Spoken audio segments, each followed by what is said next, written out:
Hello, Sentinels fans. I have decided that the camera that I got over the winter is stupid and I don't like it. So we're gonna do something different here. For this video at least, and maybe for the possible near future, let's do some podcast edition episodes, shall we? Who knows, maybe you guys will like this. Anyway, greetings Sentinels fans.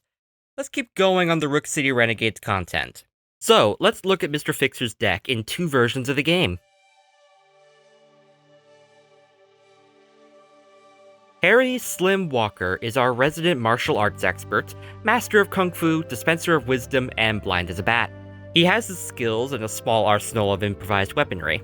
He has also had a pretty thorough rebuild. He still has the basics of his old feel, but a lot of what he can do has been beefed up and refined. Now there are several cards that didn't make it over, but some of them feel like they've gotten a spiritual successor. I will say that one card I know for a fact didn't make it over in any form was Grease Gun. This is a stalling tactic card, the type that was a bit more common in Enhanced Edition, but not so much in Definitive. Grease Gun prevented all damage dealt by non-hero targets until Fixer's next turn, but also prevented Fixer from drawing cards or using powers. So it's a bit of a sacrifice play to give your friends more time to get work done. As he really isn't a support in any other way, I can see why this effect would have been taken away, as well as a desire to not have too many cards that shut down a villain. But let's get into Mr. Walker's bread and butter, the tools and styles. Most of these made it over, but they have all changed at least a bit. Let's start with the tools. All tools, upon playing, take any other tools out of Fixer's play area, putting them back in his hand in Enhanced Edition and straight up breaking them in Definitive. The pipe wrench didn't make it over to the new version of the game, but did make it over in spirit. Its effect simply migrated over to the new dual crowbars. They both increased damage dealt by Fixer by 1, as well as reducing damage dealt to him by 1, making it a good offense and defense boost. The only real difference is the new dual crowbars also deal a couple targets some damage upon being played. You will note this for the rest of the tools as well, as they give benefits on play, possibly to encourage swapping them out. Now the old dual crowbars did not make the transition to the new game. A change that I will mourn but do kinda understand, as the wording was kinda confusing. It used to have Fixer hit 2 targets, and the second hit deals damage based on the first hit. So if there are boosts in play, including the crowbars themselves, then the boosts would stack. As an example, have Legacy use Galvanize, then have Fixer attack. The crowbars boosts his attack by 1, then Galvanize boosts it by another 1, so the first hit deals 3 damage. Then, the second hit uses the first as a base, so it starts at 3 before being boosted by the crowbars and Galvanize again, bringing the damage of the second hit to 5. This leads to situations where you're encouraged to stack as many damage boosts on Fixer to maximize that second hit. But of course, I don't know how to word that to maintain the effect without the wording being confusing. So I understand taking it away to prevent misplays. It's certainly something that I would never have known if I wasn't primarily a digital player. Thankfully, the rest of the tools will be easier to explain. The Tire Iron gets an update that keeps the spirit of the original. In EE, when Fixer hits a target, if they have 2 or less hit points after the attack, it is destroyed, bypassing the need for a finishing blow. DE's Tire Iron does this too, but the threshold was increased to 3 hit points, and it gives Fixer a bonus attack when it first enters play, dealing 3 damage out the gate, perfect for booting a shielded enemy out with speed. The Hoist Chain is fun for potentially shutting down a villain, as when he has it in play, every time Fixer hits a bad guy, that target deals 1 less damage with all attacks until Fixer's next turn. This is true with both versions, but the Definitive Hoist Chain has an on-play bonus that either lets Fixer destroy an ongoing card or draw 2 cards. Good for setup breakage or assistance even if you don't really need the hinder. Finally, we have the Jack Handle, which, depending on your opinion, might have actually gotten a small nerf. The original handle would make it that whenever Fixer makes an attack, he deals his damage to every non-hero target, even if the original damage would hit himself or another hero, making it great for crowd control and a niche defense. The Definitive handle changes it so that whenever Fixer attacks 1 target, he would instead attack up to 5 targets. This means a couple of things. First, it's specifically for when Fixer would attack 1 target, not multiple targets, which, aside from the crowbars, isn't really present in his deck, but may come up in combination with other decks. Or maybe not. Maybe the wording stipulates that those outside cards have to specify Mr. Fixer dealing damage by name, which doesn't really fit the design philosophy of the game. Who knows? This also means that self-damage or friendly fire isn't getting hoisted off to the villains. He could still hurt himself, and of course the amount of targets hit is now limited to 5 instead of hitting the whole field. The new jack handle does have the on-play bonus, where you can bop up to 5 targets for 1 damage, but whether or not this makes up for the nerfs is up to you. But the tools aren't his only, tools of destruction. Fixer also has his styles. Essentially, Fixer has the weapon he is using and the manner in which he is using them. Oftentimes, the combination of the two creates some fun builds for the situation at hand. Each style destroys other styles, so like the tools, you can only have one, unless you're dealing with weird indestructibility nonsense. Without further ado, let's start with the alternating Tiger Claw. In both versions of the game, it lets Fixer deal irreducible damage, good for letting him cut through shields. In Definitive Edition though, each style also has a reaction. In the case of Fixer, when he is attacked, he can attack a target for 2 damage, giving him the opportunity to dish out some extra hurting or even avoid damage altogether if this hit takes out his attacker. But on to the next one. Enhanced Edition's Driving Mantis is one of my favorites of Fixer's. This card is a precursor to reactions. Once a turn, if Fixer is about to be damaged by an attack dealing 1 or 2 damage, he could redirect that damage to a target of your choice. This is great for keeping Fixer alive, but this style has an interesting interaction with the Pipe Wrench. Because EE's Pipe reduces damage that Fixer takes, it can reduce hits of 3 to 2 damage, putting it within the threshold for Mantis to redirect the hits to a bad guy. But when the attack hits the new target, it's no longer affected by the Pipe Wrench, so the hit returns to 3 damage. So in essence, the Pipe Wrench essentially increases Mantis' threshold by 1. Was this interaction intended? I have no idea, but I can see it going either way. It does provide some insight into how the game handles compound effects though. The definitive version is fine, I guess, but it isn't as cool. Its passive ability is that whenever you use a power, you then draw 2 cards, which, yeah, is always useful. Its reaction allows you to use a power, which of course not only activates its passive, but as it's a reaction, you can deal some damage and potentially even stop an attack before it can hurt you, either by downing the target making the attack, or by reducing its damage using the hoist chain, or maybe another method that I didn't think of. The new Driving Mantis is not as awesome for the purposes of a build, but it is useful for getting your setup going by gathering up cards, which can be useful for a later style. Next up is Grease Monkey Fist. In Enhanced Edition, this is a good one for an offensive build, as it increases Fixer's damage by 1. But this card also has the interesting effect of letting you choose the type of damage. This is useful for getting past damage immunities, or the rare occasion where a specific damage type is beneficial to use.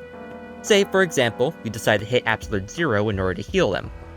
Neither of these effects carry over to the new Monkey Fist. Instead, this one has a passive, where every time one of Fixer's cards gets destroyed, he deals 1 target 1 damage, encouraging you to smash your own stuff to get some hurting in. Additionally, this style gives a reaction that allows you to discover an item card, which will probably be a tool. So if you already had a tool out, you will get a new tool and break your old one, give an extra bonk with the new tool, and get the benefits of the new tool entering play. There's less planning involved with this strategy, but it's good for chaos. Also, if you use Grease Monkey Fist to replace another style, you will get an extra bonk right then and there, since you destroyed the old style. The last style is Riveting Crane, and I think this one has the biggest glow up in between versions. The Enhanced Edition version sounds good on paper. It makes it so when Fixer deals damage to a bad guy, any further damage dealt to that target for a round is made irreducible. The problem: the initial damage is not irreducible.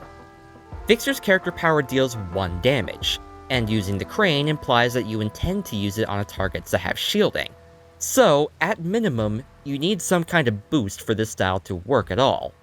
Now he has access to boosts and higher damage, but this style requires the use of other cards or outside help in order to be useful, while the other styles do not.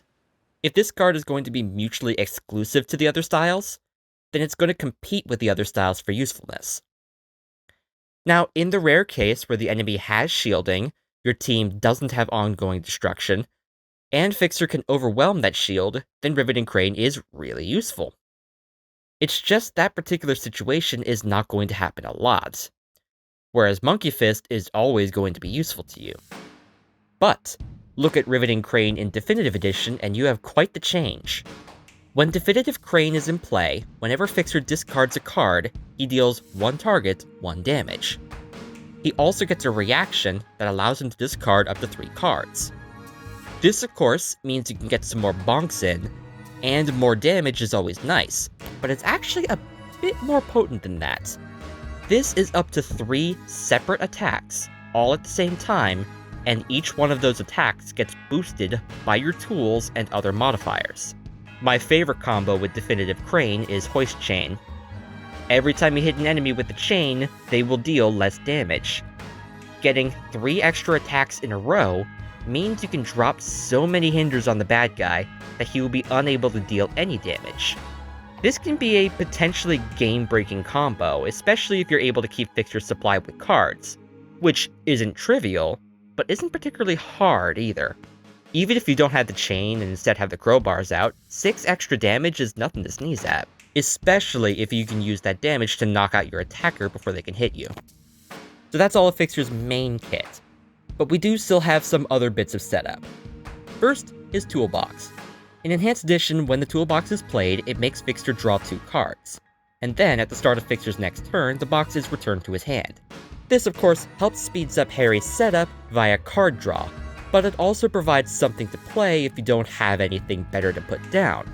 Say if you already had your preferred build ready, you can draw for some one-shots. It being an equipment also makes it a good candidate for breaking if setup destruction happens. In Definitive Edition, it does some different things. The new Toolbox has a start of turn effect and an end of turn one. At the start of Fixer's turns, he can either draw a card or collect a style card. At the end of the turn, Fixer's player can choose to discard a card, and if they do, they collect an item. This makes the new Toolbox even better for setup, as you get 2 opportunities to get specific setup cards. It doesn't go back into his hand, so you can expect a good amount of cards and backups. On to his remaining ongoings. Bloody Knuckles is completely unchanged. In both versions, it makes Fixer deal and receive 2 extra damage, before destroying itself on its next turn. So, let's move on to Harmony, which did get a minor change. In both versions, Harmony boosts Fixer's damage if he has both a style and a tool in play. But while that's where the effect ends in Enhanced Edition, he has an additional effect in Definitive. The card now gives him a start of turn effect, allowing him to play a style or a tool, which can really help speed up Fixer's usefulness by bringing in more awesome stuff. Moving on to the Enhanced Edition's one-shots, we have Charge. It is simple enough, letting Fixer deal 2 damage to a target, and of course, this damage is boosted by his styles, his tools, and potentially Harmony, and, you know, having a second attack on your turn can be nice. Definitive Charge not only boosted the damage from 2 to 4, but it also lets him draw 2 cards as well. 4 damage is pretty sweet too, and that's before any bonuses. The rest of the old one-shots get a little interesting in the conversion process. Overdrive is a power that lets Fixer use his strike power twice in that turn. As both of Fixer's character powers have the word strike in them, it probably could have changed to character power for consistency's sake. But otherwise, it allows for more hitting. It also has the added weird effect that if Fixer is ever given an additional power, say, if Skyscraper's Assembler link is on him, then for his normal power use, Fixer can use the new power, and then still use his character power twice. I've done this a few times to equip Fixer with a tool and go ham. Definitive Overdrive takes the basic idea of the original, but makes it a bit more useful in my opinion. First off, you know the effect on Grease Monkey Fist that allowed you to choose a damage type? Yeah, that got moved to this card. The new Overdrive is an ongoing card, not a one-shot. It has an effect you can activate at the end phase that allows you to use Fixer's character power twice, and if he does, destroy the card. This allows you to set it up for use later if you want to have it out while still setting up. And even if you set it off on that turn, you will still end up using your character power 3 times. So you'll probably get a lot done. Oh, and since this is an ongoing card, when it blows up after using it, it will activate the passive on Grease Monkey Fist as well. Mr. Walker, stop! He's already dead! Let's calm him down with some meditation. In Enhanced Edition, this card lets you summon a style of your choice. Nice and easy. Now there isn't a direct conversion to Definitive Edition, but I think the closest one is Manifold Path. Mostly because the title seems the most meditative, but I might be talking out of my butt for this one. This card lets you shuffle your trash into your deck if you want, then discover a style if you want, then discover a tool if you want, before healing 3 points. This, of course, gets you set up quickly and provides some healing to boot. One final Enhanced Edition card to convert. We have Salvage Yard. This is a card that had the capacity to be absolutely bonkers, and it kinda still is, but in niche cases. When played, this card takes every single equipment card in every hero's trash and places them into their hero's hands. This is wild for helping set back up just after a setup wipe. But this is also great for characters that have disposable equipment and ones who break other heroes' stuff. It only is niche because there are not many heroes with disposable equipment. There are plenty with disposable ongoings, but equipment? Not so much. This is an ideal support for Unity, Skyscraper, Mainstay, sometimes Lifeline or Chrono Ranger, but most others are not so keen on blowing up their equipment cards. So unless you are recovering from a wipe, this card is less useful. I guess you could also include Raven and Star Knight from Earth Prime though. Anyways, Scrapyard has the additional effect, where if Fixer has a copy of Overdrive in his trash, he can play it, which does mean you get a lot of extra uses out of that card. The closest card to this in Definitive Edition is Zen Maintenance. This card allows Fixer to salvage any number of tools and styles from his own trash, collect one tool or style from his deck, collect one limited card from his deck, so one of the other setup cards that he has, and then he may play a card. So he took away the weird support for other players in exchange for being an amazing card for recovery and setup, including getting stuff that isn't an essential part of his kit. I could certainly live with that. And now we move to a couple of brand new cards for Fixer. The simpler of the two is Full Throttle. This card lets Fixer deal a target a point of damage, then he can play a tool or style if you want. Then he attacks again, hitting someone for 1 damage. Then he can equip a new tool or style. This may be nice if you want to get fully set up while dealing some hurt, or you want to swap your loadout quickly, or if you want to break a bunch of tools to break a bunch of tools. So that makes 3 one-shots out of 5 that assist setup. Will the last one do the same? No. The last of our cards is a support card. Life Worth Living probably draws the most on Fixer as a teacher and mentor. First, you can shuffle your trash into your deck if you want. Then, you draw 2 cards. Then, one of Fixer's allies regains 4 hit points, and if that ally is a hero character, they may use a power too. This is a nice little bit of support, something that Fixer doesn't usually have. And with the deck all done, we now look at the character cards. The original power is as simple as they come. Deal 1 target, 1 damage. By itself, underwhelming, but when boosted by his deck, it can build. Base Fixer in the new version does a bit more.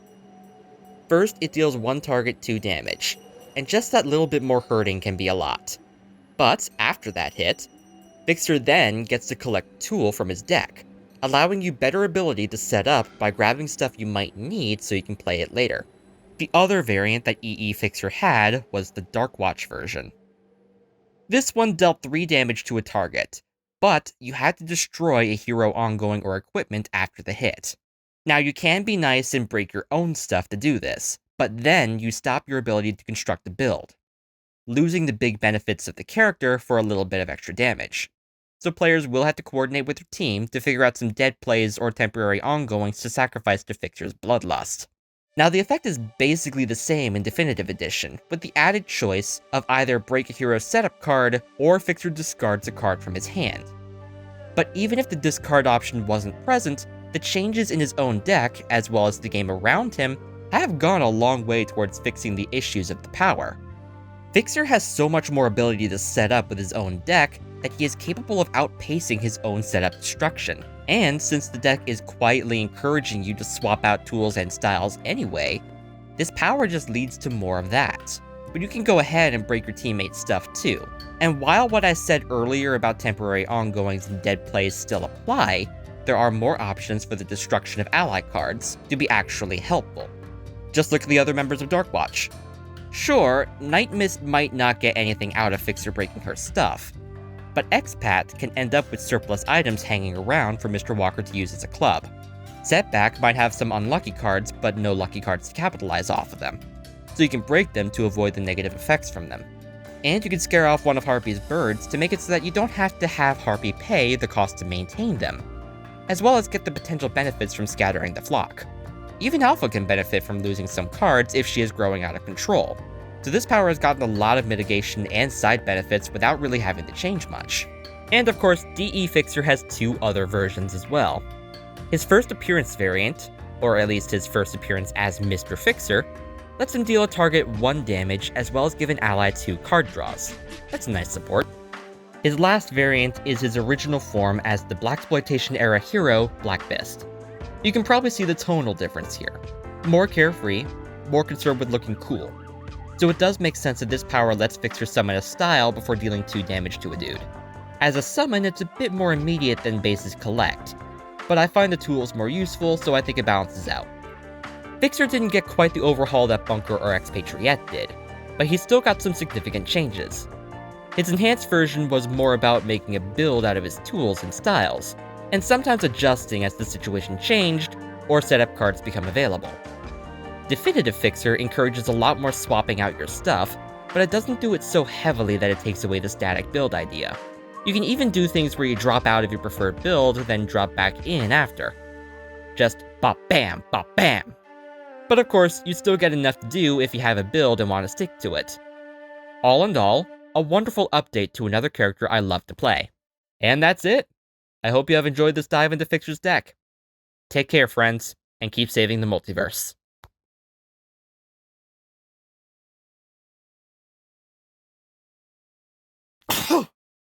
Okay, making this recording underneath a blanket does have its disadvantages. Doughing?